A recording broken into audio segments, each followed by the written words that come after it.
Bonsoir à tous et à toutes. Voilà, je suis très heureux de vous retrouver pour ce nouveau cours sur la paracha de Kedoshim. Alors en fait, sur la paracha, au début de la paracha, c'est marqué la chose suivante. Vedaber Hachem el Moshe les morts. A dit Hachem à Moshe en disant. Donc Hachem s'adresse à Moshe, il lui dit Daber el kol adat ben Israël. Parle à toute l'assemblée des enfants d'Israël. C'est-à-dire que le message qui va être donné, c'est un message qui nous concerne tous. Disons qui a concerné tous les gens qui étaient présents à l'époque lorsqu'il a été dit, mais toute l'assemblée d'Israël. Donc c'est un message très important. Martha Adem et dit leur Kedoshim Tiyou. En français, comment on va traduire Kedoshim Tiyou Soyez saints, mais bon, j'aime pas trop ça. Mais ça veut dire soyez saints, soyez Kadosh. Oui. Qui Kadosh Ani parce que Hachem dit parce que je suis Kadosh. Ani Hachem Elokechem, je suis votre Dieu. D'accord. Donc Hachem nous demande d'être des Kedoshim, on va dire des gens Kadosh, des gens saints, parce que lui-même l'est. Ça va? C'est ça qui est marqué. Il nous demande de l'être parce qu'il est lui-même Kadosh. Ça vous parle ou pas ça? Hein? Hein? Ça veut dire à comprendre, parce que la Kedusha d'Hachem, on va dire la sainteté d'Hachem, elle est extrême. Nous, on a notre petite tendance, on a notre petit Yetzirara, c'est très très compliqué. Donc, comment nous demander d'être Kadosh parce qu'il est, alors qu'on on n'a rien à voir, tous les deux. C'est ça, c'est la vraie problématique. Après ça, il faut définir ce que c'est que la Kedusha. C'est quoi la Kedusha? Ensuite, c'est marqué Ishimo Vavivteraou, la première mitzvah qui va traiter de la Kedusha, parce qu'on nous demande d'être Kedoshim, mais on nous cite des mitzvot. La première chose qu'on cite, c'est Ishimo, un homme, sa mère et son père, Tiraou, vous craindrez. C'est la mitzvah d'honorer ses parents. Mais ici, c'est de craindre sa mère et son père. D'accord, on va dire la crainte. La ira, c'est quoi la ira? La ira, on traduira la crainte, oui. Ça veut dire quoi la crainte de sa mère? Ça vous parle ou quoi? Ça veut dire quoi la crainte de sa mère? C'est ça, c'est plus ça. C'est plus de ne pas décevoir sa mère, ouais, de ne pas mal agir vis-à-vis d'elle. Mais quelque part, le respect que je lui dois, n'est-ce pas, entraîne la peur de la décevoir. Le respect que je lui dois entraîne le fait d'avoir peur de mal agir vis-à-vis d'elle. C'est ça. Hein. Ensuite, on nous parle du Shabbat. On ne voit pas le lien. Il y a un lien logique. Il faut comprendre le lien logique entre le fait que la première mitzvah qui va faire de nous des gens kedoshim, la première, c'est d'honorer, on va dire, de craindre sa mère et son père. Ensuite, c'est de pratiquer le Shabbat, d'accepter de pratiquer le Shabbat. Ani Hachem Elokechem, je suis Hachem votre Dieu, on nous répète. Ensuite, on nous demande de ne pas nous tourner vers des idoles. Ensuite, on nous demande, etc. Il y a beaucoup d'interdictions, de ne pas apporter des sacrifices alors qu'on doit, on sait qu'on a un délai de consommation du sacrifice, il ne faut pas tarder à l'amener, à le consommer. Ensuite, on nous dit, on nous parle donc de mitzvot qui concernent les sacrifices. Oui, tout à coup, on bascule sur le spirituel. Ensuite, on nous demande, lorsqu'on va devoir récolter, cueillir, de conserver une partie du terrain qui va être réservé pour les pauvres. Tout à coup, on bascule sur entre soi et son prochain. Ensuite, on nous dit qu'il ne faut pas renier, il ne faut pas mentir, il ne faut pas jurer en vain. Ensuite, on nous dit qu'il ne faut pas payer en retard, pas conserver le salaire de ses employés, ne pas les voler, ne pas maudire le sourd, tout en sachant qu'il n'entendra rien, dans son dos on lui parle mal, de ne pas mettre d'embûche devant un aveugle, c'est-à-dire quelqu'un qui est ignorant, on profiterait de son ignorance pour l'escroquer. On nous demande de ne pas faire de Havel Bamishpat, c'est-à-dire de ne pas faire de mauvais jugements, ouais, de ne pas avantager le pauvre autant que le riche. Donc de rester objectif dans le regard qu'on a en se disant le pauvre il a volé, mais qu'est-ce qu'on peut y faire et on va avantager son jugement alors que c'est pas légitime, n'est-ce pas, etc. Et l'inverse aussi est vrai, ouais, de le riche, de ne pas colporter, de ne pas faire du lachonara, de ne pas rester indifférent à la mort des gens. Ouais, l'ota mode al si quelqu'un est en train de se noyer et je peux le sauver, je dis bon courage. Non. Ouais, j'ai une mitzvah de le sauver, ouais, et j'ai une interdiction de le laisser mourir dans cet état, c'est ça. On ne doit pas haïr les personnes dans son cœur. D'avoir de la haine dans son cœur, c'est rare de trouver des avérotes qui ne sont pas liés à des actes. Oui. Le fait d'haïr la personne dans son cœur est un issour, une interdiction de la Torah. Il y a aussi une mitzvah de faire reproche à son prochain lorsqu'on voit quelque chose qui ne va pas, ce qui est très très difficile à faire, mais d'arriver à faire reproche tout en sachant qu'on va lui dire une vérité qui est blessante, qui est gênante. Oui. Comment faire en sorte qu'il va pouvoir accepter cette vérité tout en sachant qu'elle le remet en question. D'accord, oui, c'est une mitzvah ça aussi. Ensuite, c'est marqué Loticom velotitor. Loticom, ne pas se venger. Lotitor, ne pas tenir rancune. Ne pas se venger, ça veut dire quoi ne pas se venger? Par exemple, quelqu'un, hein, vous allez voir quelqu'un et vous lui demandez écoute, ça ne te dérange pas de me prêter ta voiture, j'ai des courses à faire. Il va dire non, non, je ne te la prête pas. Pardon? Non, non, je ne te prête pas. Ensuite, un mois plus tard, il vient et la personne à qui on a proposé de nous prêter sa voiture, il vient dire écoute, regarde, je déménage, si tu peux m'aider à déménager. D'accord? Il va lui répondre, écoute, il y a deux façons de répondre. Soit il va répondre, écoute, tu te rappelles quand je t'ai demandé ta voiture? Hein, tu te rappelles, hein? Tu m'as refusé la voiture. Tu te rappelles? Bon, bah, tu peux rêver pour le déménagement. C'est de la vengeance. C'est assourd. Autant que, tu vois, je fais pas comme toi. Bon, moi je t'ai demandé ta voiture, je t'ai demandé, je t'ai proposé de me la prêter, tu m'as refusé, mais moi je suis pas comme toi, je vais t'aider pour ton déménagement. Hein? Bon, ça s'appelle de la rancune. C'est assourd minatora. Ouais, autant que. Alors c'est deux façons de se refuser à aider dans ce cadre-là, mais disons que ça peut se trouver dans n'importe quelle situation professionnelle, maritale, parentale, tout ce que vous voulez, belle-mère, tout ce que vous voulez. Il peut arriver des rancunes, il peut arriver de la vengeance. Ouais, et ça, c'est interdit d'après la Torah. Mais ça reste dans le cœur des gens. C'est ça qui est compliqué. D'arriver à contrôler des sentiments. Quelqu'un qui a été vexé, qui a été frustré, parce qu'il il était dans un désarroi total et puis il a demandé de l'aide et puis la personne lui refuse. Ah, c'est gênant, c'est vexant, vous avez compris? Et donc ça, il faut être capable d'encaisser. D'accord? Et donc on nous dit pourquoi il faut faire ça. Et comment ça se gère ce genre de situation? Ouais, chez soi, comment ça se gère? Et c'est marqué ensuite, Ve'aftel chakamocha. Tu aimeras ton prochain, comme pour conclure en disant, voilà, finalement, tu dois aimer ton prochain comme toi-même. Ve'afta lereacha. Tu vas aimer ton prochain kamocha, comme toi-même. Vous avez compris? Il faut aimer les gens comme soi-même. C'est possible ou pas? Hein? Si on est des anges, c'est possible. Si on est des humains, c'est compliqué. Hein? D'aimer comme soi-même. C'est quasiment possible. C'est pas que c'est pas évident, il faut comprendre ce que ça veut dire d'aimer comme soi-même. D'aimer les autres comme on s'aime soi-même. Le Ramban, il explique que c'est quasiment impossible. Donc il faut comprendre. Et là-bas, Rachid expliqué, Amar Rabbi Akiva, Zeklal Gadol Batorah. Ah, ça, c'est la règle de la Torah, vous savez, c'est la grande règle de la Torah. Il y a des règles, ouais, mais la règle qui est au summum de toute règle de la Torah, c'est d'aimer son prochain comme soi-même. Mais d'aimer son prochain comme soi-même, de la Torah, c'est difficile à comprendre de la Torah. Non, il faut dire que c'est la règle du rapport entre soi et son prochain. Bah, je comprends. D'aimer son prochain comme soi-même, c'est la règle du rapport horizontal entre nous. C'est ça. Mais qu'est-ce que ça a à voir qu'est-ce que ça a à voir avec le bon Dieu? Qu'est-ce que ça a à voir avec des mitzvot qui n'ont rien à voir avec le prochain? Ouais, de ne pas porter des vêtements de laine, de ne pas mélanger le lait et la viande. Ça fait partie des lois de la Torah. En quoi le fait de respecter son prochain ou de l'aimer comme soi-même, c'est un rapport, oui, avec le fait, avec d'autres mitzvot qui n'ont rien à voir avec le prochain? En quoi c'est la règle de la Torah? Vous avez compris, quand on parle de la Torah, c'est toutes les lois, avec les sacrifices, j'en sais rien, ou autre chose. Il faut comprendre ce que ça veut dire. En quoi ça a un rapport avec ça? En tout cas, dans les exemples que je vous ai cités, oui, c'est ce que la Torah appelle de la Kedusha. Qu'est-ce que c'est que la Kedusha? C'est de respecter ces valeurs-là. Vous voyez, les valeurs qu'on a citées. Mais moi, j'avais pensé au départ, la Kedusha, c'est quelque chose de très très spirituel. Kedushim, des gens Kedushim, donc on est dans un rapport vertical avec Akadosh Baruch Hu. Il y a des gens, ils vont se couper du monde, hein, ils vont se retrouver dans une chapelle là-bas et dans je sais pas quoi. Ça serait des Kedushim. Ouais, couper du monde, couper de tout rapport aux autres. Et on voit que c'est pas du tout ça. Vous avez compris? Déjà, c'est faux. D'accord? La Torah, on n'est pas là pour se couper des éléments présents. Au contraire, vous avez vu que les exemples que je vous ai donnés, essentiellement, ce sont des choses qui ont un rapport avec autrui. Donc on voit qu'on a un rapport étroit. Donc la Kedusha, c'est pas du tout le fait de se séparer, mais totalement de ce monde dans lequel nous vivons, et de se couper du monde, et c'est exactement l'inverse. Ça va? On voit que les lois essentiellement qui sont citées sont des lois, comment dire, d'essayer de vivre ensemble, du vivre ensemble, essayer de ne pas mentir, de pas négliger le rapport à l'autre, de ne pas lui payer son salaire en retard, de ne pas mentir, de pas, etc., de pas le haïr, d'avoir de rancune, d'avoir de soucis relationnels avec l'autre. C'est essentiellement ça la Kedusha qu'on doit essayer d'atteindre. Et tout ça, ça s'atteint de quelle manière? Parce qu'on va aimer son prochain comme soi-même. Ok? Maintenant, qu'est-ce que veut dire aimer son prochain comme soi-même? Alors c'est vrai que c'est un vrai problème.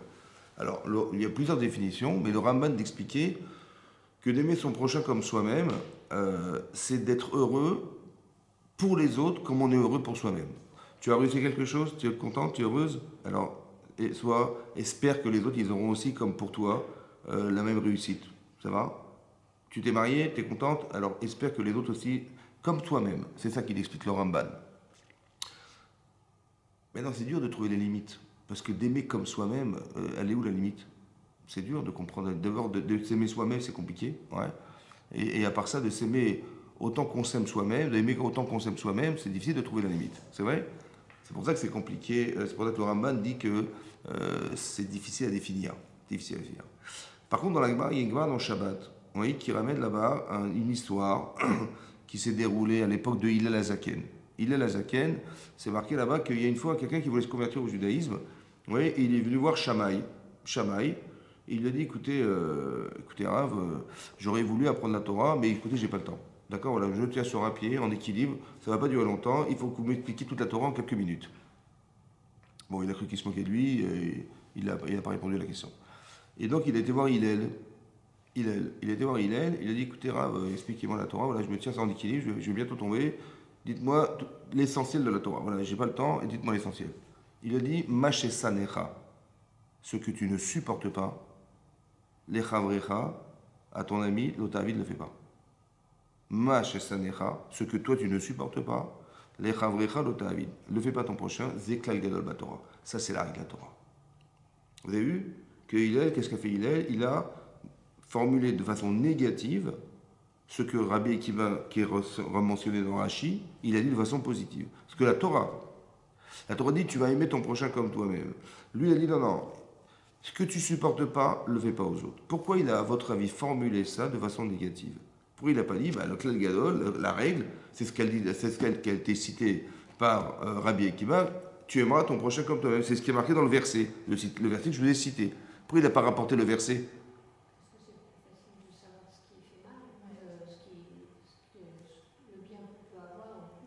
C'est vrai que vous avez raison, c'est plus facile. Mais en quoi ça relève le fait d'aimer? Tu ne fais pas aux autres ce que tu ne supportes pas qu'on te fasse. Ça va? Mais pourquoi il n'a pas dit, mais tu aimeras ton prochain comme toi? Bon, je n'ai pas vraiment compris ce que ça veut dire, mais c'est ça la règle de la Torah. Pourquoi il a voulu formuler de façon négative? Pourquoi la négation plutôt que la formule positive d'aimer comme soi-même? Hein?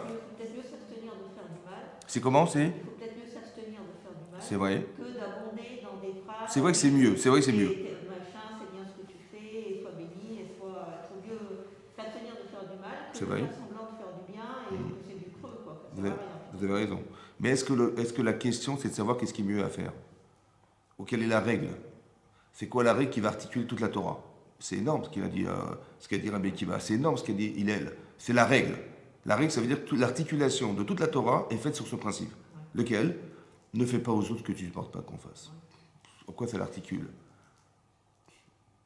C'est vrai que c'est plus facile de comprendre ce que je ne veux pas qu'on me fasse. C'est plus facile que de comprendre ce que je dois faire. C'est plus facile. Oui, c'est vrai. Mais peut-être que ce qui définit le positif, c'est la limite du négatif. Ce qui définit le positif, par exemple, est-ce que j'aime quelqu'un ou pas? J'en sais rien. Est-ce que tu lui mens à cette personne? Je dis, bah, ça m'arrive. Bah, c'est que tu l'aimes pas. Est-ce que tu arrives des fois à avoir de la rancune vis-à-vis d'elle? Ouais, ça m'arrive. Bah, c'est que tu l'aimes pas. Est-ce que des fois tu voudrais te venger contre elle? Bah oui, bah c'est que tu l'aimes pas. Est-ce que des fois tu la haïs cette personne? Bah oui. Est-ce que tu aurais imaginé, ça t'a traversé l'esprit de ne pas lui payer son salaire à la fin du mois? Ouais, ça m'est arrivé. C'est que tu l'aimes pas. Vous avez compris? Ça veut dire que je sais exactement quand est-ce que j'aime. À la limite de ce que je ne peux pas faire. Je ne supporterai pas qu'on fasse pour moi, contre moi. Vous avez compris? C'est-à-dire que ce qui définit le positif, en fait, je ne sais pas définir le positif. Par contre, je sais ce que je ne supporte pas. Alors le reste, c'est ce que tu dois faire. Vous avez compris? Ça, c'est une chose à comprendre. La deuxième chose à comprendre, c'est la suivante. Est-ce que tu sais ce que tu n'aimes pas? Tu sais ce que tu n'aimes pas? Tu sais. Donc tu sais ce que tu aurais aimé. Par exemple, je vais parler à quelqu'un, je vais lui faire un reproche. D'accord? Je vais lui faire un reproche. Et la Torah nous dit, Ochiat tamitecha. Il y a une mitzvah, quand tu vois quelqu'un qui se comporte mal, de lui dire, avec toute la... Il faut lui faire le reproche et éviter donc qu'il recommence ses erreurs. C'est ça ou pas? Mais attention, l'otissa la frette. La Torah nous dit, n'emporte pas la faute. Tu vas faire une mitzvah, dit la Torah, d'aller faire reproche à quelqu'un. Mais attention, n'emporte pas la faute. Quelle faute? Rachid dit de le dire en public. Ça veut dire quoi? Qu'est-ce que Rachid voulait dire? Parce que quand je vais faire le reproche à la personne en public, je vais lui faire la chouma, ça va? Si par exemple je viens vous voir, je lui dis mais comment t'as fait ça? Et devant tout le monde, mais comment t'as osé, mais comment tu parles aux gens, mais comment tu te comportes, ça va? Et devant tout le monde. Bon, mais ce que j'ai dit, c'est la vérité. Le problème, c'est que tel que c'est perçu par la personne qui subit ce que je lui dis, en public, c'est l'archouma. Est-ce qu'elle va m'écouter? Elle va m'écouter ou pas? C'est sûr que non. Tu savais, si toi t'avais été la personne qui subit ce reproche, tu aurais aimé qu'on te parle comme ça? Tu aurais aimé qu'on te dise en public? Tu aurais aimé ou pas? Ah, ce que tu supportes pas, fais pas aux autres. Mais si tu sais ce que tu veux pas qu'on fasse sur toi, tu sais comment tu aurais aimé qu'on fasse pour toi. C'est vrai ou pas? Par la négation, tu sais le positif. Comment tu aurais aimé? J'aurais aimé qu'on me respecte en me prenant à part. Voilà. J'aurais aimé qu'on me dise en me respectant. Et j'ai dit, c'est ce que tu aurais dû dire. Vous avez compris? Ce que tu supportes pas, tu sais ce que tu supportes pas. Ne dis pas tu sais pas. Tu dis mais comment t'as parlé? Ah, c'est plus fort que moi. Je lui ai dit, j'étais là voir la personne, je lui ai dit la vérité devant tout le monde. Mais ce que tu as fait, est-ce que tu aurais supporté qu'on te le fasse? Je dis non. Mais pourquoi tu l'as fait alors? C'est que tu n'aimes pas la personne. Tu dis mais c'était pour son bien, moi. Je lui ai foutu la pression pour qu'elle se bouge un peu. Je l'ai fait devant tout le monde pour qu'elle se bouge un peu. Ça suffit. Vous avez compris? J'ai compris, super. Mais est-ce que tu penses que tu aurais aimé qu'on te fasse de cette manière? J'ai dit non, j'aurais pas aimé. Alors ne le fais pas aux autres. Ça veut dire que si tu aimes la personne, tu n'aurais jamais supporté ça. Comme pour toi-même. Qu'est-ce que tu aurais aimé pour toi-même? Tu aurais aimé qu'on te fasse comme ça? Non. Alors ne le fais pas aux autres. Tu aurais aimé qu'on te parle comme ça? Non. Tu aurais aimé qu'on parle de toi comme ça, comme tu parles des autres? Non plus. Alors ne le fais pas. Ça veut dire que le repère, c'est ça. Vous avez compris? Ce que tu ne supportes pas, ne le fais pas. Et ne me dis pas que tu sais pas. Tu sais ce que tu supportes pas. Alors ne le fais pas aux autres. Par contre, tu sais, à contrario, ce que tu aurais aimé qu'on te fasse. Tu le sais, puisqu'à contrario de ce que tu n'aurais pas aimé, tu sais ce qu'on t'aurait aimé. Alors fais ce que tu aurais aimé qu'on te fasse. Et ce que tu aurais aimé qu'on te fasse, comme toi-même, alors fais-le aux autres. D'accord? C'est pour ça que peut-être il a formulé de façon négative. Parce que je ne sais pas définir le positif. Par contre, je sais ce que je ne supporte pas. Et ça, je le sais. Alors, si tu sais ce que tu ne supportes pas, tu vas savoir ce que tu supportes. Et tu vas savoir que la meilleure manière de dire, la meilleure manière d'agir, tu le sais. Voilà. Et c'est ça que tu dois faire. Ça veut dire comme si qu'on voudrait nous déporter. D'accord? C'est-à-dire, pas de se dire, mais je vais faire une mitzvah en expliquant à la personne de la meilleure manière qui soit, la plus efficace, de la changer. Je dis la plus efficace, je lui ai envoyé un coup d'électrochoc et ça va, tu vois comment elle va bouger. Je dis, est-ce que c'est la bonne manière? Vous avez compris? C'est ça. Et c'est comme ça que tu mesures. C'est ça. Et ça, c'est le klal, c'est la règle. Et tu vas te rendre compte que si tu es capable de te déporter, c'est-à-dire, c'est quoi se déporter? C'est te mettre dans la peau de celle qui va être victime de ce que je vais lui dire. Alors là, tout à coup, ma réflexion est différente. Ah oui, c'est vrai que dans ces conditions, ah oui, j'aurais pas fait. J'ai peut-être mal fait, j'ai peut-être mal agi, mais c'est comme ça que j'ai un repère. C'est dans la façon négative. C'est-à-dire, moi, si j'avais dû subir ce que je lui ai imposé, est-ce que j'aurais accepté? J'ai dit, non, alors pourquoi tu l'as fait? Vous avez compris? Est-ce que tu aurais aimé qu'on te mente? Non. Est-ce que tu aurais aimé... Indépendamment du fait que l'interdiction, c'est la limite, la frontière, je sais que là, j'aime pas la personne. Parce que sinon, j'aurais jamais fait. Si j'aime la personne, je ne vais pas mentir. Si j'aime, je ne vais pas... tout ce que je vous ai cité comme exemple, si j'aime la personne, est-ce que je vais ne pas lui laisser un coin de mon champ pour qu'elle puisse s'alimenter alors qu'elle n'a rien à manger? Évidemment. Mais si je l'aime pas, je ne laisserai rien. Je qu'est-ce débrouille. Mais si tu avais été le pauvre, tu aurais aimé qu'on te laisse rien? Vous avez compris? Si tu avais été la personne embarrassée parce que tu n'as pas de voiture, ta voiture est en panne, est-ce que tu aurais aimé qu'on te refuse de te prêter sa voiture? J'aurais dit, j'aurais été bien embêté. Alors pourquoi tu l'as refusé? Vous avez compris? On te tend une perche pour que tu t'améliores, et qu'est-ce que tu fais? Dis non, je refuse. Vous avez compris? Quelque part, ça veut dire deux choses. Un, on n'a pas des qualités humaines qui nous amènent à penser, et autre chose, c'est que Hachem, il t'a tendu une perche. Il t'a dit, voilà, la personne, elle a un problème. Waouh, super, occasion, j'ai une mitzvah, je fonce. Pourquoi tu as refusé? Pourquoi tu as refusé? Il t'a demandé, prête-moi ta voiture. Il me dit, mais bien sûr que je te prête ma voiture. Si tu n'en as pas besoin, évidemment. Vous voyez? Mais si tu n'en as pas besoin, mais vas-y, c'est l'occasion. On te tend une perche, c'est une mitzvah. Pourquoi tu lui refuses? Tu vois? Indépendamment de ça. Donc, il y a un problème relationnel avec Hachem, et il y a un problème relationnel avec autrui. Vous avez compris? C'est pour ça que dans chaque mitzvah, il y a deux mitzvot. Je parle quand il y a d'une mitzvah qui est entre soi et son prochain. Il y a la mitzvah de respecter la relation à l'autre, Et indépendamment de ça, je respecte Hachem parce que c'est marqué dans la Torah. Vous avez compris? Voilà, c'est ça. Donc à la fois, quand je fais une mitzvah ben adam lachavero entre moi et mon prochain, je fais les deux. Quand je me mets tefillin, c'est entre moi et lui. Mais quand il s'agit de relationnel horizontal, je fais deux mitzvot, à chaque fois deux mitzvot. Oui. Quand je fais la mitzvah et quand je me refuse à faire une faute, je fais aussi la volonté d'Hachem. Quelqu'un qui ne vole pas, il est tenté, mais il s'est refusé, ben parce que derrière, Hachem était présent dans sa vie, et donc dans sa tête. Et donc c'est pour ça qu'il s'est refusé. C'est ça. Vous avez compris? C'est ça. Donc on voit que, c'est pour vous expliquer la règle. Mais ce que je suis en train de vous expliquer, c'est ce qu'on appelle la Kedusha. Qu'est-ce que c'est que la Kedusha? D'accord? La Kedusha, la sainteté, on va traduire la sainteté. Oui? Et on nous dit, soyez Kedoshim. Et ça concerne hommes et femmes. Tout le monde est concerné, puisque devant toute l'assemblée d'Israël, on nous a demandé Kedoshim Tiyu. Soyez Kadosh, Ti Kadoshani, parce que je suis Kadosh. Comment ça se traduit ça? Ouais, qu'est-ce que ça veut dire? Peut-être déjà la première expression qu'on peut dire, la première explication qu'on pourrait donner, je pense, c'est de dire vous voulez qu'on se retrouve, dit Hachem? Vous voulez qu'on se retrouve? Vous voulez que dans ma vie courante, je retrouve Hachem, autant que Hachem il puisse vivre avec moi dans ma vie courante? Alors soyez Kedoshim. Parce que je suis Kadosh. Ça va? Ça veut dire que si tu veux qu'on se retrouve, alors il faut que tu me ressembles un petit peu. Alors sois Kadosh, parce que c'est de cette manière qu'on va tout ce qui se ressemble s'assemble.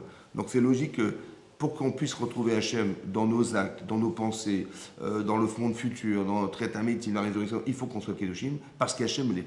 Dans l'espace dans lequel il se trouve, il est Kadosh. Alors pour pouvoir vivre dans cet espace, il faut qu'on soit comme lui. Vous avez compris?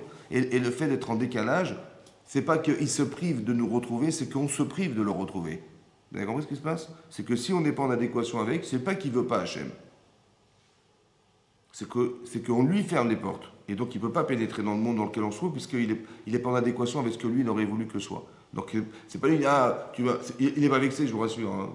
Si quelqu'un fait une avéra, il dit tu m'as fait une avéra, tu m'as vexé. Non, non. C'est qu'en faisant une avéra, c'est moi qui lui ferme les portes, je dis écoute, je ne peux pas te voir. D'accord? Et psychologiquement, je ne supporte pas sa présence, et donc il ne peut pas pénétrer dans le monde dans lequel je me trouve. Il n'y a jamais de punition. C'est pas qu'Hachem, il va. Vous avez compris? C'est comme si on avait coupé le courant. Il dit il n'y avait pas de lumière. Il a coupé le courant. Je dis mais c'est Dieu qui a coupé le courant. Parce que j'ai fait une avéra, il n'est pas content, il n'a jamais coupé le courant. Vous avez compris? C'est nous qui coupons le courant. C'est jamais lui. Ça va? Et donc c'est ça qui fait que si je coupe les liens, c'est le lien qui est coupé. C'est comme une relation avec quelqu'un, je me suis fâché avec quelqu'un, il a pas dit mais attends, excuse-moi, j'aurais voulu tellement te. Mais je dis mais non, mais je ne peux plus te voir. Donc c'est pas la personne à qui je m'adresse qui ne veut pas me voir, c'est moi qui ne veux pas la voir. C'est moi qui ferme c'est moi qui coupe les ponts, c'est moi qui coupe les liens. Vous avez compris? C'est un peu pareil avec Hachem. Intéressant de voir que la Kedusha dont on parle, parce qu'Hachem est Kadosh, est essentiellement liée entre soi et son prochain. Comme si qu'on avait tout à apprendre, la règle d'or, c'est qu'on va tout apprendre de spirituel dans la relation entre soi et les autres. Vous avez compris que la relation avec Hachem, qui est totalement spirituelle a priori, oui, elle a des liens étroits avec le prochain. On va tout apprendre du prochain. La première chose qu'on nous apprend, c'est tu dois craindre ta mère et ton père. Ça va? C'est ce qui est marqué. Le kibud avaim, d'honorer ses parents et de craindre la relation qui ne fonctionne pas avec ses parents. Pourquoi cette mise en particulier? Après, on nous parle du Shabbat. Ça va? Donc, la relation parentale, c'est une chose. Et après, le Shabbat, c'est une relation verticale. La relation la plus forte horizontale, je pense que c'est les parents. D'accord? Ou bien l'élément constructeur de nos vies, c'est les parents. Okay? La cellule familiale, oui, parce qu'en fait, ce que vous êtes aujourd'hui, je pense, ça s'est construit entre les quatre murs de vos maisons. Après le reste, c'est la culture. Ça va? C'est le reste, c'est la culture. Mais tout s'est passé à la maison. Bien passé, mal passé, c'est tout se passe à la maison. D'accord? C'est ça, l'essentiel, il est là. Parce que la relation la plus sincère, la plus aimante, la plus conviviale, tout ce que vous voulez, la plus fraternelle, c'est les quatre murs de la maison. Tout se passe dedans, c'est vrai? Et après le reste, après vous allez vous inspirer de ça pour avoir des amis, pour avoir trouvé votre femme, votre mari, ce que vous voulez. D'accord? Mais c'est ça. Les midotes, ça se passe à la maison. Les qualités humaines, c'est à la maison. Maintenant, la Torah nous dit, ici c'est marqué, un homme craindra sa mère et son père. Sa mère et son père. La Gemara dans Kiddushin, elle dit, vous voyez, la femme d'Aleph, elle dit qu'on a mis en avant la mère avant son père, dans la crainte. Par contre, Kaved et avicha ve'etimecha. Tu honoreras ton père et ta mère. on a mis le respect qu'on a de son père avant celui de sa maman. Pourquoi dans cet ordre? D'accord? La Gemara pose la question. La Gemara dit parce que Galoui Veyadoua, c'est Galoui, c'est révélé, et Yadoua est su, devant Hachem, qu'un enfant, il craint plus son père que sa mère. Mais c'est aussi connu et reconnu qu'un enfant, il respecte plus sa mère que son père. Dis la Gemara pourquoi un enfant, il respecte plus sa mère. Parce que la Gemara dit, parce que Meshad Lato Bidvarim, elle fait des efforts pour parler avec ses enfants. Ce qui n'est pas forcément le cas du père. D'accord? C'est-à-dire que la Gemara dit Meshad Lato Bidvarim. Meshad Lato, ça veut dire Meshad, c'est-à-dire qu'elle va faire des efforts pour parler. Parler, ça veut dire comprendre, ça veut dire rassurer, ça veut dire communiquer, ça veut dire ce que vous voulez. Ça va? Et ce rapport verbal avec ses enfants permet d'être respecté par ses parents, par ses enfants. Pourquoi? Parce que si tu me parles, ma mère, elle me parle, elle me comprend, elle me rassure, elle me console, elle me donne de l'affection. Alors tu me respectes, alors je te respecte. Vous avez compris? Ce principe, il est de base. Si tu me parles bien, tu me respectes, tu me parles. Si vous abordez quelqu'un dans la rue et il vous ignore sans vous parler, d'accord? Qu'est-ce qui se passe? Vous avez vu quelqu'un dans la rue, hein? Que quoi? Hein? J'ai compris, mais vous la voyez dans la rue, la personne, et puis vous lui courez derrière et elle se sauve. Ouais. Elle vous a vu, elle vous a entendu, elle se sauve. Comment vous vous sentez? Hein? Humilié, mais vidé, complètement vide. C'est vrai? Bon, mais pourquoi? Mais elle vous a rien fait. Vous savez ce qu'elle n'a pas fait? Elle ne vous a pas parlé. Tu m'as pas parlé, tu m'as ignoré. Tu m'as ignoré, tu m'as humilié. Vous avez compris ce qui se passe? Parce que le fait de parler aux gens, c'est de les faire vivre. Mais de ne pas leur parler, il y a des gens, tu leur parles, ils te regardent en l'air. Oui, oui, qu'est-ce que tu dis? Oui, ouais, d'accord, alors quoi? Tu m'as vu, je suis là. Mais ça veut dire que l'ignorance, c'est horrible. Vous avez compris, quelqu'un, il se sent humilié, mais il se sent vidé de tout sens. Pourquoi? Parce qu'on sait, on avait déjà expliqué que la parole, elle vient de la Neshama. Donc la partie la plus spirituelle de l'être. Et quand je ne communique pas avec la personne, comme si je dis, tu n'as pas de Neshama, tu n'as pas d'âme. C'est pour ça que c'est très humiliant. C'est pour ça que le kavod, l'honneur de la personne vient de la Neshama. Ce qui vous rend honorable, c'est parce que vous avez une âme. Donc quand tu négliges mon âme, en m'ignorant, en fait, tu négliges pas ma personne, tu négliges ma vie, c'est ma vie que tu négliges. Vous avez compris ce que je veux dire? Et c'est très fort. Il y a des gens qui peuvent se venger, ils peuvent tuer des gens pour ça. Parce que je n'ai pas été respecté. Ça va? Un petit peu, c'est peut-être ce qui expliquera le fait que Caïn, il va tuer son frère. Parce qu'Hachem, il a, entre guillemets, selon Caïn, il a osé ne pas accepter son sacrifice. Cette humiliation-là, elle était tellement profonde que Caïn, il n'a pas laissé le choix à Hachem de choisir les autres. Il a tué son frère, on est tous les deux maintenant. Tu pourrais chez mieux que moi. Vous avez compris? C'est ce qui peut expliquer le crime de l'humanité, le premier crime de l'humanité, qui est celui de Caïn et Èvel. Vous avez compris? Mais quelque part, c'est très important que vous sachiez que la communication est fondamentale. Le rapport verbal avec la personne avec qui que ce soit votre femme, votre mari, avec vos enfants, avec vos amis, qui que ce soit. Ce rapport, il doit être considéré. C'est ça. Donc l'Agma dit que Galou Yadoua, c'est connu qu'une maman est respectée par ses enfants parce qu'elle parle à ses enfants. À la différence du père qui, lui, il ne sait pas forcément parler. Ça va? Ou du moins, il ne sait pas forcément s'expliquer. Ou d'avoir une relation plus, on va dire, plus émotionnelle avec ses enfants. Il est plus dans la rigueur, parce qu'il est responsable. Le père est responsable et donc il est plus engagé. Et donc la formulation verbale de son rapport avec l'enfant n'est pas la même qu'avec sa femme. Ça, c'est une chose. En tout cas, il en reste que l'Agma a dit, oui, que parce que c'est reconnu, ça veut dire que de nature, on va dire de nature, un enfant, il va respecter sa mère, et de nature, un enfant, il va craindre son père. C'est ça qui est marqué, de nature. Maintenant, la Torah nous demande d'inverser, c'est-à-dire, tu vas devoir craindre ce que tu respectes, c'est-à-dire ta mère, c'est ça qui est marqué, en priorité, ta mère et ton père, tu vas craindre, et l'inverse, tu vas devoir honorer ce que tu crains, c'est-à-dire ton père, en priorité. Kaved, bien sûr tu vas respecter ta mère, mais en priorité ton père, d'accord? Et que tu vas craindre, en priorité c'est ta mère, parce que tu la respectes déjà. Pourquoi la Torah nous demande d'inverser des sentiments naturels qui sont déjà construits chez nous? Pourquoi faire? Parce que si tu as déjà le respect de ta mère, bah, tu vas t'inspirer de ce respect pour respecter les gens, d'accord? Et tu vas t'inspirer de la crainte que tu as de ta mère, de ne pas la décevoir, et puis tu vas t'en inspirer pour ne pas décevoir les gens. Oui. Pourquoi tu as besoin d'inverser? Mais d'inverser, c'est très compliqué. D'arriver à honorer ce que je crains. C'est dur. Hein? C'est très dur. D'honorer ce que tu crains. Comment tu vas faire? C'est dur. D'honorer la police. C'est dur. Hein?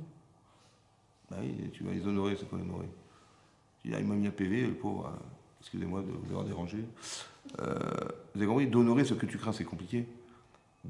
On va dire de craindre de mal agir, de craindre de décevoir. C'est plus facile. Parce que déjà, je respecte ma mère. Donc j'ai surtout peur de la décevoir. D'accord? Ou j'ai peur de mal agir, de mal lui parler, de ne pas la considérer, de ne pas considérer la hiérarchie qui existe entre nous. Parce que c'est ma mère, mais là, non, c'est pas ma mère, c'est ma copine. On est tellement familier, elle est tellement gentille, tellement serviable, etc., que j'ai l'impression que je parle à quelqu'un que je côtoie. Non, non, non, non, c'est ta mère. Donc il faut craindre. Il faut créer cette distance. Parce que ta mère, elle a 15, 20 ans de plus que toi, elle a des choses à te dire, elle a des choses à t'apprendre. On n'a pas peut-être qu'on a des problèmes communs, mais on n'a pas forcément les mêmes réponses. Alors, j'ai au moins le respect, j'ai au moins la faculté mentale à me dire, écoute, ma mère, c'est autre chose. J'ai peur de ne pas l'écouter, j'ai peur de croire que c'est moi qui ai raison. J'ai peur. Vous avez oui, c'est ça. Donc ça, j'ai peur de. C'est ça la ira. Oui. C'est pas la peur de ma mère, elle va mettre au pitié. Ça va? C'est la peur que finalement, peut-être je ne l'ai pas respecté. J'ai peur de ne pas l'avoir respecté. Ça, c'est la ira. Bon. Maintenant, j'arrive pas à remettre le zoom là. Je m'excuse, je vais remettre le zoom parce que là. Bon, je sais pas, ça marche. Vous comprenez? D'accord? Maintenant, comment je vais arriver à honorer ce que je crains? C'est ça qui est difficile. Comment je vais arriver à honorer ce que je crains? Alors, Rachid expliquait. Regardez Rachid. On est dans la paracha de Kedoshim. Rachid dit Kedoshim Tiyou. Vous avez vu Rachid? Deuxième ligne de Rachid, colonne de droite. En gras, c'est marqué Kedoshim Tiyou en gras. Vous avez vu? Khazak. Et vous, Prouchim. Rachid traduit. C'est quoi la Kedusha? Et vous, Prouchim. Parouche en hébreu, ça veut dire séparé. Les Prouchim qu'il y avait au Beth Amikdash, c'était les orthodoxes. C'était eux les Prouchim. Des gens qui étaient séparés. Minaharayot, distants, séparés de l'adultère, ou Mina Avera et de la faute. Donc Rachid a traduit, c'est quoi la Kedusha? C'est la faculté que nous avons de nous retenir, la retenue de ne pas pratiquer l'adultère et de faire ou de n'importe quelle faute de. C'est quoi la Kedusha? C'est quoi la Kedusha? C'est que j'ai envie de faire quelque chose et mon mental il dit non, c'est pas pour toi, refuse. Ça va? C'est d'avoir une force mentale qui est plus forte ou au moins égale à ce que je ressens, qui est de l'ordre de la Avera, de la faute. Ça soit l'adultère, ça soit n'importe quelle Avera de la Torah qui répète. J'ai envie de me venger, j'ai envie de, je sais pas moi, j'ai envie d'haïr la personne, j'ai envie de lui faire un reproche devant tout le monde, tout ce qu'on a cité. Il faut savoir maîtriser. Donc Rachid expliquait que la Kedusha c'est quoi? La capacité de maîtrise, mais de parouche, c'est-à-dire de se séparer de ça, d'être distant, la distance. Ça va? Vous avez compris la distance? Qu'est-ce que c'est que la prichout? La capacité de distance. Comme on dit, c'est marqué midvar sheker tichak. D'une parole mensongère, tu t'éloigneras. C'est quoi s'éloigner d'une parole mensongère? C'est quoi s'éloigner d'une parole mensongère? Il n'y a pas d'éloignement. C'est quoi l'éloignement? Oui, c'est comme ça. Tu dois être loin de penser que tu peux mentir. De s'éloigner, c'est de dire. Oui, comment je m'éloigne d'une chose? Comment je me refuse à quelque chose? Parce que j'ai construit quelque chose dans ma vie, dans ma tête. Construire. Ça veut dire que j'ai les émotions des idées que je veux développer. Les émotions des idées que je veux développer. Et tout ce qui va à contrario de ce que je ressens, ça va être refoulé. Ça va? Maintenant, comment ça se comprend? C'est comme ça. On va dire comme ça. Dans le respect de ses parents. C'est dans le respect de ses parents qu'on va comprendre le principe. Écoutez bien. J'ai une mitzvah d'honorer mon père. Mais vous savez qu'en hébreu, c'est pour ça qu'il faut apprendre l'hébreu. Parce que l'hébreu, ça permet de mieux décanter les termes et les valeurs, des choses et les notions. Kavod, en hébreu, ça veut dire respecter. Mais kavod, ça vient du mot kaved, qui veut dire pesant, lourd. Kaved, en hébreu, ça veut dire lourd. D'accord? C'est quoi le poids? Le poids, c'est les éléments qui vont composer, ou disons qui vont s'associer à la notion. Voilà, dans ma tête, j'ai une case qui s'appelle papa. D'accord? Une case, elle s'appelle papa. Tu sais comment tu vas respecter ton père? Parce qu'il faut que tu justifies, toi, le respect que tu lui dois. Alors comment tu vas faire? Ben, parle-moi de ton père. Mon père? Ben, mon père, il est très serviable. Mon père, il a toujours été souriant avec moi. Mon père, il fait que moi. Mon père, il a passé des journées avec moi. Il m'a payé ma scolarité. Il m'a nourri toute ma vie. Ils ont même pensé, mes parents, me donner la vie, etc. Tout ce que je suis en train de vous dire, c'est quoi? C'est de mettre des éléments dans une case qui s'appelle mon père. Ça va? Et ça doit peser. Et plus ça pèse, plus tu vas l'honorer. Et moins tu mets d'éléments, et moins tu vas honorer ton père. Ça va? C'est quoi le kavod? Kaved. Kavod, kaved. Ça veut dire que je dois pouvoir, moi, justifier intellectuellement le respect que je lui dois, et émotionnellement le respect que je lui dois. Et tout ce que vous pourrez mettre dans la case papa, dans la case père, dans cette case-là, plus vous allez mettre d'éléments, et plus vous allez vous éloigner du fait, vous éloigner, c'est-à-dire que vous allez créer une distance qui va s'appeler le respect. Combien tu vas mettre d'éléments? Tu sais combien tu dois en mettre? Jusqu'à penser que tu ne peux pas t'asseoir à sa place. La Torah, elle dit, c'est marqué dans la halakha, on ne peut pas contredire ses parents. On n'a pas le droit de s'asseoir à la place de son père. Mais j'ai pas compris, mon père, c'est quoi? Il a une couronne sur la tête, mon père? Ben oui, il a une couronne sur la tête. Il faut que toi, tu arrives à l'honorer comme tu aurais honoré quelqu'un de très très respectable qui est le roi. Il est un peu le roi de ta famille. Ça va? Et bon, la mitzvah, c'est quoi la mitzvah de respecter ses parents? C'est pas machinalement de dire, ah oui, il ne faut pas que j'oublie mon père, il ne faut pas que je mette à sa place. Non. Il faut que tu comprennes que tu ne peux plus t'asseoir. Mais comment tu vas faire? Il faut que tu mettes des éléments suffisamment pesants dans ta tête pour justifier le fait que tu ne puisses pas t'asseoir. Vous avez compris? C'est ça la mitzvah. La mitzvah. C'est pas de respecter de façon mécanique. Vous avez compris? De dire, ah oui, ça, il y a la halakha, il ne faut pas contredire mes parents. Moi, j'ai appris par cœur, il ne faut pas contredire mes parents, il ne faut pas les vexer. Ils te demandent un service, tu rends service, ils demandent à boire, tu vas te verser. Voilà, c'est ça la loi. Mais essaie de comprendre derrière ce que ça cache. Ce que ça cache, c'est qu'en vérité, quel degré tu vas avoir de respect vis-à-vis de tes parents? Le respect, ça se réfléchit. Le respect, ça se ressent. Voilà. Vous avez compris? C'est ça. Et donc, je dois réfléchir, oui, à ce que mon père, que je crains, parce que je crains cette relation, mais elle me dérange parce qu'on est dans la crainte. Je ne veux pas rester dans la crainte. Je veux pouvoir avoir une relation avec mon père qui est autre que j'ai peur de décevoir. Mais comment tu peux avoir peur de décevoir si tu n'es pas respecté? Puisque manifestement, il ne sait pas te parler. Comment tu vas faire? Alors tu vas toi-même essayer de rechercher des éléments qui vont constituer le poids de la relation que tu auras avec ton père et qui va te permettre de respecter ton père. Ça va? C'est ça. Mais non. Vous avez vu que c'est contre nature, parce que c'est contre moi. Mais ça veut dire deux choses. Un, je pense que pour que ça puisse se faire de façon cohérente, il faut que les parents ils puissent permettre à leurs enfants de les respecter. Vous avez compris ou pas? Il faut que moi, en tant que père, je puisse permettre à mes enfants de me respecter, de leur permettre. Parce que si je reste un père d'une grande froideur, d'une grande rigueur, du machin, ils vont rien trouver chez moi qui va leur permettre de rajouter des éléments dans la case papa pour me respecter. C'est impossible. Ou, on va dire même pire que ça. Je vais dire pire que ça. Imaginez, je suis un mauvais père. Moi, je suis un mauvais père. D'accord? Je suis un mauvais père. Donc, est-ce qu'ils auront une bonne notion du père ou une fausse notion du père, mes enfants? Une fausse. Or, c'est marqué à Rosh Hashanah, on dit d'Hachem, Avinu. Est-ce que moi, je ne suis pas responsable que mes enfants, ils ne vont pas pouvoir retrouver Hachem en tant que père dans leur vie parce que j'étais un mauvais père? Alors, au moins pour ça, sois un bon père. Vous avez compris? Et pour être un bon père, il faut être respecté. Pourquoi? Parce que d'arriver un jour à dire, ce qui est marqué dans le Kriyat Shema, tu aimeras Hachem de tout ton cœur, ton âme et de tous tes moyens, d'arriver à aimer Hachem, je ne sais même pas comment on va y arriver. D'aimer Hachem, mais je ne l'ai jamais vu, on ne s'est jamais invité, on ne se connaît pas, on se voit comme ça. Mais tu sais comment tu vas faire? Tu vas arriver à aimer tes parents. Ça va?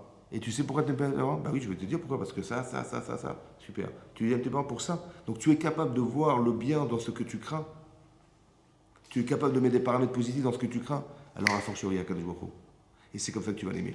Parce que si tu aimes ton père et que tu le respectes pour autant parce que voilà, tu as trouvé les paramètres qui justifient ce respect, alors Hachem, a fortiori que tu vas trouver. Mais cette mécanique, en fait, elle ne se peut se faire que parce que tu l'as comprise dans ton rationnel avec tes parents. Vous avez compris?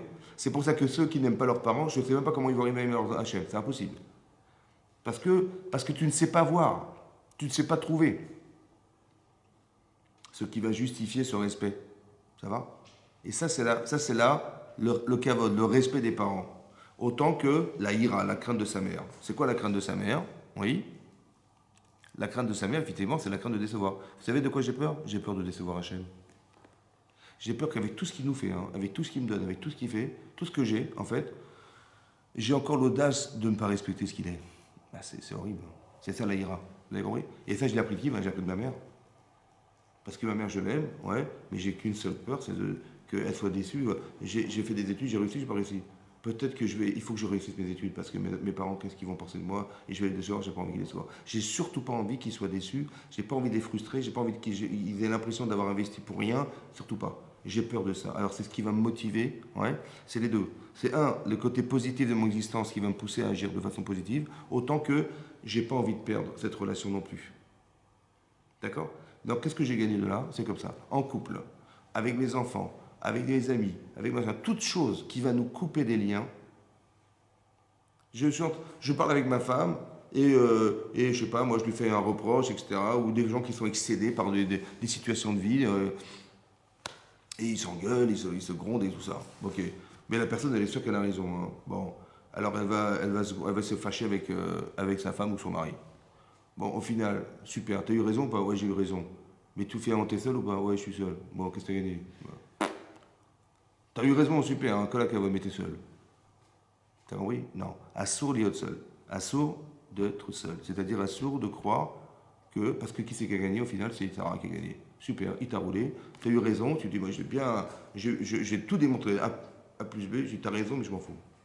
T'as compris? Je m'en fous. Ça veut dire que tu as raison, mais tu m'as pas respecté. Vous avez compris ce qui se passe? Donc, c'est toujours le même principe. Ça veut dire que chaque chose qui va faire que on va se déconnecter des personnes avec qui on vit, c'est que le Yetzirah, il a gagné. Vous avez compris ce que je veux dire? À chaque fois, il a gagné. D'où je sais, parce que quand j'honore les gens, même la personne que je crains qui est mon père, il faut que j'arrive à l'honorer. Et même ma mère, que j'adore, hein, il faut que j'arrive à garder cette distance pour la prichoute, la distance pour qu'elle reste ma mère. Voilà. J'ai très peur qu'elle ne devienne plus ma mère. Parce que j'ai bouilli à apprendre de ma mère. Parce que je vais apprendre de ma mère, mais un jour ma mère, ça sera peut-être ma femme. Et mon père, ça sera peut-être mon mari, etc. Donc j'ai des repères de père, vous avez compris? J'ai des repères de père, j'ai des repères de mère, j'ai des repères de femmes et d'hommes que j'apprends en vérité en relationnel avec mes parents.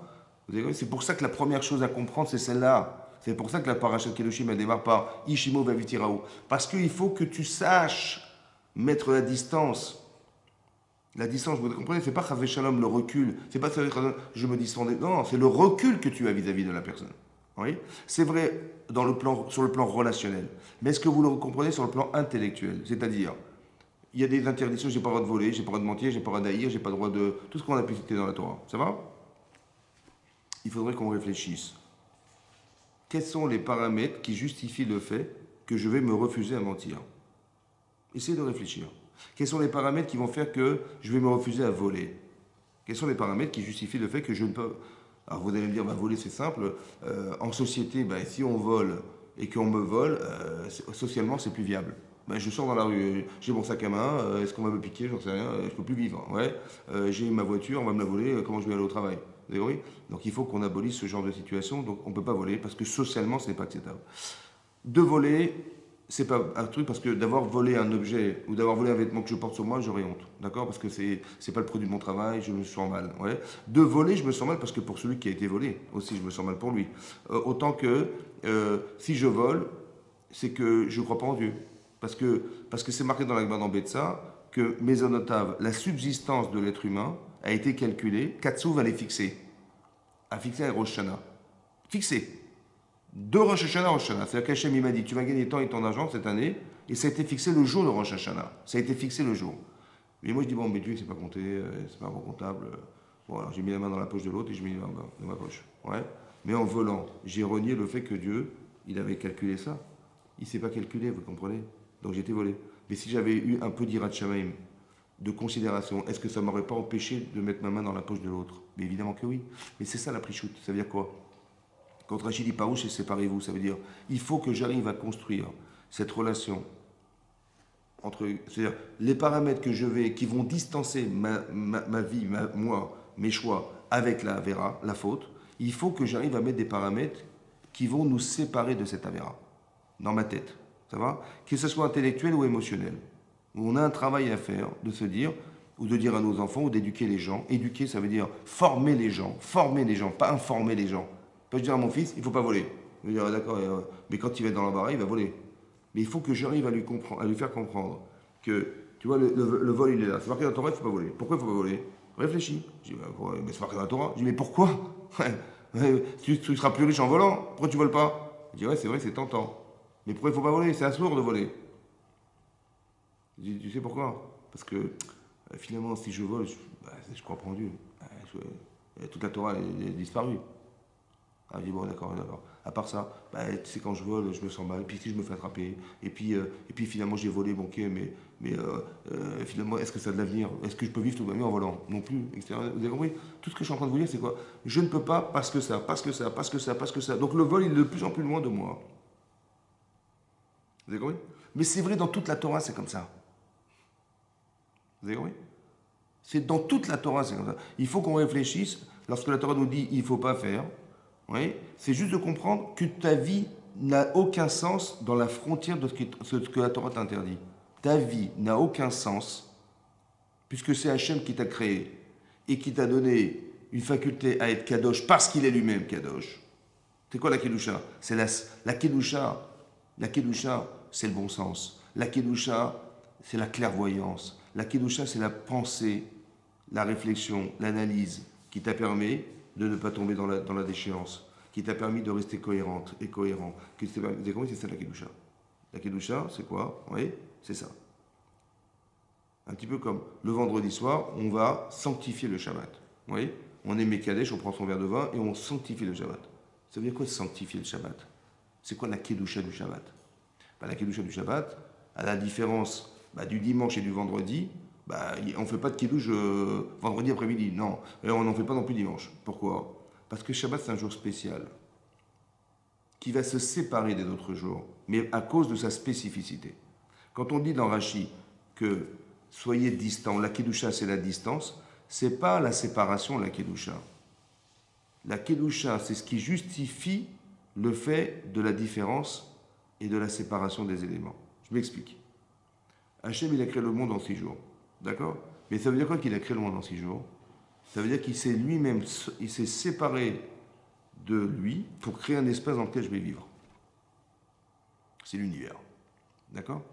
Parce que Hachem, il ne peut pas créer plus que ce qu'il est puisqu'il est. C'est quoi la création du monde? Créer, c'est ex nihilo. Mais tu ne peux pas créer plus que toi, t'es tout. Et Chazvé Shalom qui a autre chose que lui. Donc c'est pas possible qu'il ait pu créer autre chose que soi. Ou plus que lui-même, c'est pas possible. Donc le Zohar explique, Rabbi Shimon Bar Yochai, il a dit non. En fait, il s'est simplement retiré. Et dans l'espace dans lequel il se retire, il crée. Ça va? Combien de temps il s'est retiré? 6 jours. Oui? Vaishbot. Mais il a stoppé ça. Il a stoppé le fait de se vider. Combien de temps? Le jour du Shabbat. Donc c'est quoi le jour du Shabbat? C'est lui. C'est lui, c'est ça Shabbat. C'est la présence divine. Dans mon espace-temps du Shabbat. Ce jour, il est spécial ou pas? C'est ça sa Kedusha. C'est ça sa spécificité. Alors je vais sanctifier ce jour. Mekadesh Shabbat. Vous avez compris? Donc c'est quoi la Kedusha? On va traduire la sainteté? Non. On va traduire la spécificité des choses. Spécial. Ça va? Cette chose est spéciale. Le Sefer Torah, il est Kadosh. Spécial. C'est pas parce qu'il a du parchemin, c'est parce qu'il y a une belle boîte en or. Non. Parce que le message que contient le parchemin, il est spécial. C'est des messages exceptionnellement profonds. Alors je respecte. Il a une Kedusha. Ce Sefer Torah, je me lève devant. Parce qu'il a une Kedusha. C'est quoi la Kedusha? La spécificité de ce que représentent les messages qui sont inscrits dans le Sefer Torah. Vous avez compris? Quand on est sous une choupa, qu'est-ce qu'on dit à sa femme? Ariat, m'écoute des chetli. Ça veut dire quoi? En français. Ariat, te voici sanctifié. C'est quoi sanctifié? Ma femme, c'est une sainte. Hein? C'est quoi? Ariat, m'écoute des chet. Il y a marqué Kedoshim Tiyou. Il faut être Kadosh. Alors je dis, ma femme, elle est Kadosh. C'est quoi arrête Mekudeshet? Alors, on traduit Mezoumenet. L'Agma, comme ça dit, réservé à lui. Mais il y a des mots pour dire réservé, il y a des mots pour dire. Pourquoi tu Mekudeshet? Mekudeshet, sanctifié. Oui. C'est comme ça qu'on traduit en français, oui, sanctifié. Mais quand ma femme elle est sanctifiée, ma femme elle est quoi? C'est une sainte, une bonne sœur. C'est quoi la kidoucha de sa femme?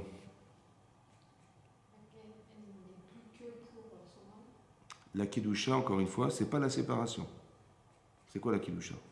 C'est quoi la kidoucha du Shabbat? C'est la spécificité de ce jour. C'est vrai ou pas? Donc c'est quoi la kidoucha de ma femme? C'est en quoi il est spécifique pour son mari. Ouais. J'ai trouvé en elle quelque chose de spécial. Ça va? Donc qu'est-ce que je vais respecter? Je vais respecter ce que j'ai trouvé de spécial. C'est pour ça que je l'ai épousée, c'est pour ça que je l'aime. Maintenant, plus je mets d'éléments spécifiques, plus je vais l'aimer, plus je vais la respecter. Et moins j'ai d'éléments à dire. Si je dis pourquoi tu t'es marié? Ah non, qui c'est qui va faire la vaisselle? Elle est bonne celle-là. Et qui c'est qui va faire la cuisine alors? Bon, elle n'a pas beaucoup de spécificité, ça va?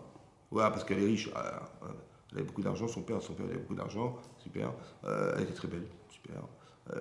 Bon, j'ai compris, mais à part ça, bah, la richesse, ça va, ça vient. La beauté, ça dépérit. Qu'est-ce que il faut voir. C'est ça.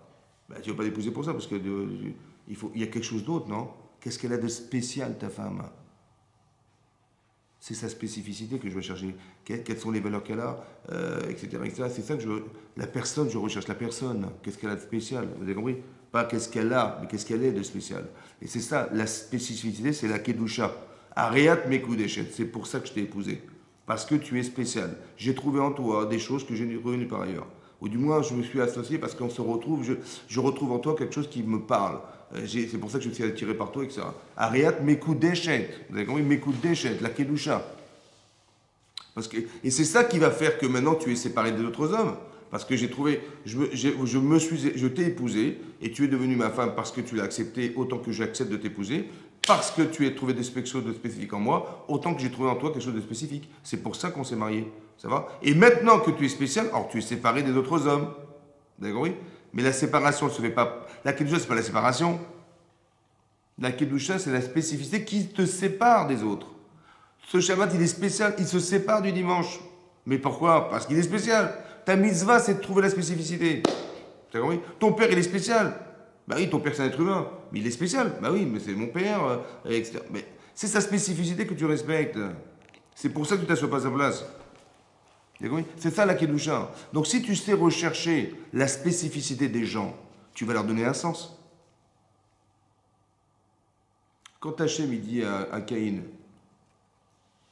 il est où ton frère? Il est où Evel, ton frère? Il a dit, j'en sais rien. Est-ce que je suis le gardien de mon frère?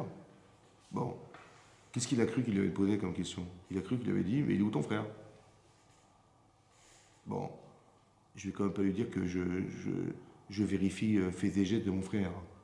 Hein, parce qu'il va croire que... Et c'est moi l'aîné, je vous rassure, c'est moi l'aîné. Hein. Alors je lui dis, je sais pas. Est-ce que je suis le gardien de mon frère? En disant ça, qu'est-ce qu'il a dit? Je veux surtout pas que tu crois que je suis le gardien de mon frère. Et je veux surtout pas que tu y penses. Ou tu penses. Alors je vais te dire que je suis pas le gardien de mon frère. Mais je suis le gardien de mon frère en fait. Et c'est pour ça que je l'ai tué. Parce que j'ai vérifié tout ce qu'il avait. Il avait plus que moi, ça m'a rendu fou. D'accord? En vérité, il est le gardien de son frère. Mais il va pas l'avouer. Donc il va dire, je suis pas le gardien de mon frère. Hachem lui dit, il est où Evel, ton frère? C'est redondant, hein? Non? Bah Evel, c'est son frère et son frère, c'est Evel. Pourquoi il a dit ça à Hachem?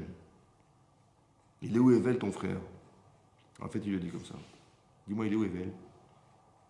Ben, je sais rien. Il est où Evel? Chez toi. Chez toi. Chez toi, dans ton cœur. Il est où? Si tu avais défini ton frère, si tu avais donné, tu avais trouvé la spécificité de Evel, parce qu'il n'est pas. Toi, tu t'appelles qui? Il t'appelle Evel, donc vous êtes bien différents, on est bien d'accord. Tu as su définir la différence, tu as su trouver la spécificité que tu avais avec ton frère. Si tu l'avais trouvé, tu l'aurais tué ou pas? Non. Il est où Evel chez toi? Vous avez compris? Et si tu ne sais pas être psychologue, ok, tu n'as pas fait cette recherche, ok. Mais il est Achira, c'est ton frère ou pas? C'est ton frère. La fraternité, elle est où chez toi? Si elle existait là dans ton cœur, tu l'aurais tué? Non plus. Donc ça veut dire qu'elle est où la fraternité? Il est où Evel? Si tu l'avais construit dans ton cœur, tu l'aurais jamais tué. À part ça, Tu ne sais pas définir la fraternité qui te lie à ton frère. Tu ne sais pas définir le fait qu'il est spécial, parce qu'il s'appelle Evel, il a un autre prénom que toi, il a un autre, donc il a une autre façon de penser, il a une autre façon de vivre, il a une autre façon de concevoir. Mais pourquoi tu t'es pas enrichi de la différence, plutôt que d'avoir tué la différence? Vous avez compris? Il est où Evel? Ça va? Ok. À part ça, lui dit Hachem, mais les cris des sangs de ton frère crient vers moi. Les cris des sangs de ton frère, des sangs, S-A-N-G-S, crient vers moi. Comment ça, les sangs? Il dit, mais qu'est-ce que tu as cru? J'ai dit, ouais, mais je suis désolé, j'ai tué mon frère. Mais t'as pas tué ton frère. Tu as fait un génocide, mon vieux. Parce que derrière cet enfant, derrière lui, il y a des millions d'enfants derrière. Si simplement tu avais su dimensionner la personne, non pas à la limite de ce que tu vois, mais à la limite de ce qu'il est, parce qu'il aura des enfants, des petits-enfants et des petits-enfants, mais en le tuant, si tu avais su dimensionner, tu l'aurais jamais tué non plus, vous avez compris pas? C'est-à-dire qu'Hachem est en train de nous expliquer que, et ça c'est toute la Torah Koula, ça, que si tu sais définir la personne, si tu sais qu'il y a des liens de fraternité qui vous lient, si tu sais que derrière il y a des millions de personnes qui vont sortir et engendrer par cet homme, est-ce que tu l'aurais tué? Non, c'est ça qui t'a manqué. Il t'a manqué cette distance que tu aurais dû créer en disant mais il est mon frère, mais il s'appelle Evel, et il y a des enfants et des innocents derrière, etc. etc. et donc je peux pas me permettre. C'est ça la Kedusha. Kedoshim Tiou. Soyez Kadosh. Soyez réfléchis. Essayez de comprendre les vraies valeurs des choses. Ouais. Et vous allez voir que vous allez devenir spirituel. C'est automatique. Automatique. C'est des sentiments vrais. Ça va? Comment tu veux refouler le mal si ce n'est d'avoir des notions vraies et des notions justes de la vie, qu'elle soit spirituelle ou matérielle. Mais si tu sais faire ça avec Evel, ben on va se retrouver, dit Hachem, parce que tu sauras le faire avec moi aussi. Vous avez compris? Quand on dit il faut juger les gens favorablement, tu vois un type, il a fait un truc, tu dis mais il a fait une avéra ce type-là. Mais bon, je le connais, mais bon, ça m'étonne. Mais pourquoi tu penses qu'il a fait mal? Ben parce que je vois qu'il a fait mal. Non, tu l'as interprété mal. Tu crois que ça s'est passé comme ça, comme tu l'as imaginé. Soit dan les kavzechut, soit fais un jugement favorable. Essaie de dire, non, il y a sûrement des circonstances, ou bien, j'ai pas tout su. Ouais, peut-être que. Vous avez compris? Il faut avoir un lev tov, un bon cœur, parce que quelqu'un qui a un bon cœur, il peut voir bien. Quelqu'un qui a un mauvais cœur, il va toujours râler, il va toujours grogner, il va jamais être content, il va être, etc. Vous avez compris? Voilà. Mais c'est pas ça qu'on veut. On veut que ce soit des gens, on veut des gens équilibrés. Mais comment tu fais? Parce qu'elle est tellement riche, ta vie. Pourquoi tu l'appauvris en éliminant les autres, en éliminant. Vous avez compris? Ouais. Et ça, c'est un révélateur de conscience profond chez soi. Qu'on veut vivre, mais vivre, peut-être que vivre, c'est faire vivre. C'est ça qu'Hachem dit. Soyez kadosh parce que je suis. Qu'est-ce qu'il fait Hachem en permanence? Il fait vivre. Mais peut-être que vivre, c'est faire vivre. Parce que si tu ne fais pas vivre, c'est parce que tu vis pas. Ton égoïsme, ton ingratitude, machin, le fait de croire que mon indépendance, elle passe par personne d'autre que de moi-même. C'est une erreur. Parce que ton indépendance n'a de sens que parce qu'un jour tu étais dépendante ou dépendant, que tu deviens indépendante. Si tu n'avais pas fait d'études, tu ne serais pas capable d'être indépendante au niveau professionnel. Si tu n'avais pas eu de relation avec ton père, tu ne serais pas capable d'être aussi, peut-être, de voir ton mari comme un père, etc. C'est ta dépendance qui fait de toi une femme indépendante ou un homme indépendant. Mais c'est la dépendance qui te rend indépendante. Mais si tu es assez bête pour croire que tu n'as besoin de rien d'autre que toi-même, c'est que tu n'as rien compris. Ça va? Et c'est pas ça la Kedusha. La Kedusha, c'est trouver la spécificité qui me lie à la vraie valeur. Et cette valeur-là, je la conserve. Et c'est elle qui me permet de refouler. Ça va? Quand on a dit que Rivka, elle avait un père rachat, son frère c'est un rachat, elle vient d'une ville de Rishaïm, elle a quand même résisté pour ne pas tomber dans le piège de ce qu'elle vivait, ouais, de ne pas se corrompre ou de ne pas se perdre, cette femme, ouais, mais parce qu'elle avait des valeurs qu'elle a défendues. C'est ça, elle a des valeurs à fond d'elle-même, elle avait compris des choses, et dit ces valeurs, je les conserve, je ne veux surtout pas les perdre. Et donc, mais je ne veux pas tomber sous l'influence, parce que je sais que l'influence, malheureusement, ça va déformer ma façon de penser, et je n'ai pas envie de me déformer la tête. J'ai pas envie. D'accord? Le simple fait d'être lucide, le simple fait d'être cohérent, le fait d'être cohérent et d'être engagé, etc., ben c'est ça que je veux conserver, mais c'est ça que je veux être un type, une personne qui soit équilibrée, entière et tout. Ben c'est ça, quoi. C'est ce qu'on appelle les mishpatim dans la Torah, c'est ça les lois. Mais les lois, vous allez comprendre qu'elles sont profondes, les lois elles sont à réfléchir, les lois elles sont. Et c'est ça qui nous permet d'avoir ce qu'on appelle la Kedusha. C'est ce qui nous fait des êtres spéciaux, des êtres spéciaux. On est spéciaux. Quand on est comme ça, on est spécial. On est comme Hachem qui est aussi spécial. On dit d'Hachem, il est Kadosh, Kadosh, Kadosh. Ça veut dire quoi Kadosh? Tu as une notion de distance avec la chose que tu peux imaginer pouvoir être résistante et résistant. Ouais. Ben Hachem, il est encore kadosh derrière ce que tu crois. Et même de ce que tu ne peux même pas imaginer qu'il est kadosh, il est encore kadosh Hachem. Ça veut dire que rien ne le traverse. Il n'y a rien qui peut affecter sa personne. Il faudrait que tu sois quelqu'un de kadosh. Ça veut dire quoi? Que rien ne t'affecte. Tu dis un type, je sais pas, un type il te traite de sale juif, ouais. Tu dis, je fais porter plainte. Il y a des gens qui vont dire non, non, non. Un type il t'agresse dans la rue, qu'est-ce que tu fais? Il t'agresse comme ça, tu lui casses la figure. Ouais, bon, ça a un niveau de réponse. Ouais. Mais il y a un autre niveau de réponse. C'est de dire, attends, je vais quand même pas me salir parce que le type il est bête. Ouais, oui. Et puis je vais pas m'emporter pour ça. Je vais m'emporter pour ce type-là, mais même. Je prends 2 témoins et je vais porter plainte contre lui, c'est fini, quoi. Vous avez compris? Quand une fois, je vous ai raconté, quelqu'un qui m'avait raconté, il était à la campagne, il voulait acheter du pain dans une boulangerie. Ouais. Il faisait la queue comme tout le monde. Et la boulangère, il dit, non, monsieur, vous, là, monsieur avec la kippa, là-bas, là, on ne sert pas les juifs ici, hein. Genre, antisémite. Il lui a dit, vous savez ce qu'il lui a dit? Il dit, vous êtes mal tombé, madame, je suis avocat. Il y avait 2 témoins. Donc il a porté plainte, elle a payé 35 000 euros. Bon, il aurait pu casser la boutique, il aurait pu faire des bêtises, et c'est lui qui aurait payé.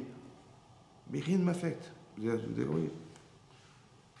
C'est ça la sérénité, c'est ça la gdoucha. Pourquoi je vais me salir pour ça? Je me respecte, je respecte Hachem, ce qui peut m'arriver, vous avez compris?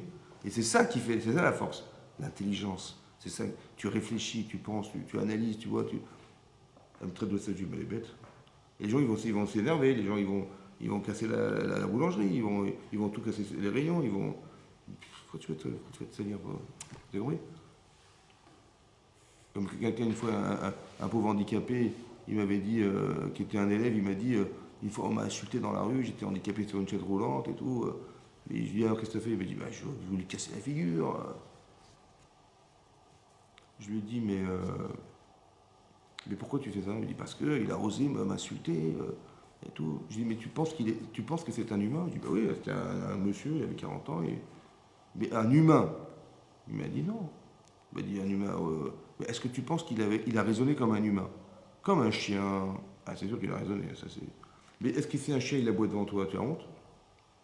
Il m'a dit, un chien, non. Je lui ai dit, mais pourquoi tu l'as vu comme un être humain? Il m'a regardé comme un chien qui aboie. Un chien qui aboie. Il avait la forme de... J'ai compris, il avait que la forme. Mais le reste, qu'est-ce qu'il a d'humain, ce bonhomme? Ouais. Il n'a rien d'humain, tu as compris? Donc c'est un chien qui aboie. Il aboie, bah, tu dis, bah, ou tu passes ta route, ou tu dis, bah, écoutez, je suis désolé, là, ça va pas... Si ce type qui a fait ça, il s'était mis à la place de l'handicapé, est-ce qu'il aurait osé lui parler comme ça? Maché sanecha, lechalocha lavi. D'accord? Ce que tu supportes, pourquoi tu le fais aux autres? Ah, tu supportes pas les handicapés? Ouais, ça te pollue ton environnement, je sais pas quoi. Mais est-ce que tu aurais aimé qu'on te dise un truc pareil dans ta vie un jour? Toi, tu es handicapé, tu es sur une chaise roulante, tu aurais aimé qu'on te parle comme ça? Non, alors pourquoi tu parles comme ça? Pourquoi tu m'appelles chacham? C'est ça. Maché sanecha, lechavor David. C'est ça le klal, vous avez compris? Se mettre dans la peau de celui qui subit. Avec nos enfants, c'est pareil. Avec notre femme et notre mari, c'est pareil. Tu parles comme ça, tu aurais aimé qu'on te parle comme ça? C'est pareil. Il faut se mettre dans la peau, c'est ça la chorma, c'est de se mettre dans la peau de celui qui subit ce que je lui dis ou ce que je le fais. Voilà. Et dans ce cas-là, tu verras que tu vas corriger toute ta vie. C'est le klal, c'est la règle. Comment tu peux arriver à parfaire ta personne? En t'imaginant les conséquences de ce que tu crées autour de toi ou te mettre dans la position de celui qui va subir ce que tu fais. Et tu vas te rendre compte que tes enfants, des fois, ils peuvent souffrir sans t'en rendre compte, que ta femme elle peut souffrir sans t'en rendre compte, que ton mari peut souffrir. Comme quelqu'un m'a dit, sa femme, elle a fait la dafina. Ouais, il n'aime pas la dafina. Il dit, il faut que tu manges. J'ai fait la dafina. Tu manges. Voilà, il faut que tu manges. Mais mange. Voilà, j'ai fait la dafina. Genre, respecte-moi, j'ai fait la dafina. J'ai compris, mais tu ne peux pas être intelligente et faire un truc qu'il aime, au lieu de lui imposer parce que tu as fait des efforts. Voilà, dafina, il n'aime pas la dafina. Comme un type, il va dire à sa femme, écoute, si tu pouvais faire les boulettes comme ma mère, hein? Il dit, mais ta mère, mais il y en a marre de ta mère. Au lieu de dire, ah oui, il aime le bonheur, tiens, je vais demander à ma belle-mère, je vais demander la recette, ça, il t'a tendu une perche. Pourquoi tu dis, mais ta mère, j'en ai marre de ta mère, mais moi, tu crois que je... Elle s'est vexée parce que les boulettes de sa mère. Ouais. Il dit, mais t'aimes pas mes boulettes? Vous avez compris? Ah, donc t'as pas mes boulettes, c'est ça? Mais j'ai pas de boulettes, j'ai les boulettes de ma mère. Et ce qui va se passer, c'est qu'elle va se vexer, alors que c'est bête, il t'a tendu une perche, il t'a demandé, il dit, mais ça me fait... Mais si tu aimes ton mari, ben, tu vas dire, il a mis le boulet de ma mère, mais je vais lui apprendre au cinéma, je vais faire comme... Je vais lui faire plaisir. Il m'a tendu une perche, pourquoi je vais me vexer? Pourquoi je vais... Vous avez combien de bêtises, hein? Comment? J'ai compris, j'ai compris. Mais la kedusha, c'est d'être serein. Vous avez compris? Voilà. Pourquoi le comprendre mal? Alors c'est vrai qu'il a mal dit, c'est vrai. Je lui dis, bon, j'aurais dit, bah, écoute, il y a une façon de dire, c'est vrai. Mais en vérité, il aime les boulettes de sa mère. Bon, bah, je vais lui faire les boulettes de sa mère. Et puis comme ça, il va être content. Et puis j'ai gagné parce que mon mari, il est content. Et moi, je suis heureuse d'avoir fait plaisir à mon mari. Hein? Ta belle-mère, elle est contente aussi. Et la belle-mère, elle est contente parce qu'il lui a demandé la recette. Et bien sûr. Donc ça crée une relation. Au lieu de se vexer en disant, mais que tu me parles des boulettes de mes quoi, ça veut dire que les miennes, tu ne le plais pas. Et mes boulettes, t'aimes pas mes boulettes. Vous avez compris? Et c'est toujours comme ça, c'est toujours comme ça. Chazak ou Baruch, voilà, qu'on apprenne des bonnes midot de la Torah. Amen. Merci beaucoup d'avoir suivi. À bientôt.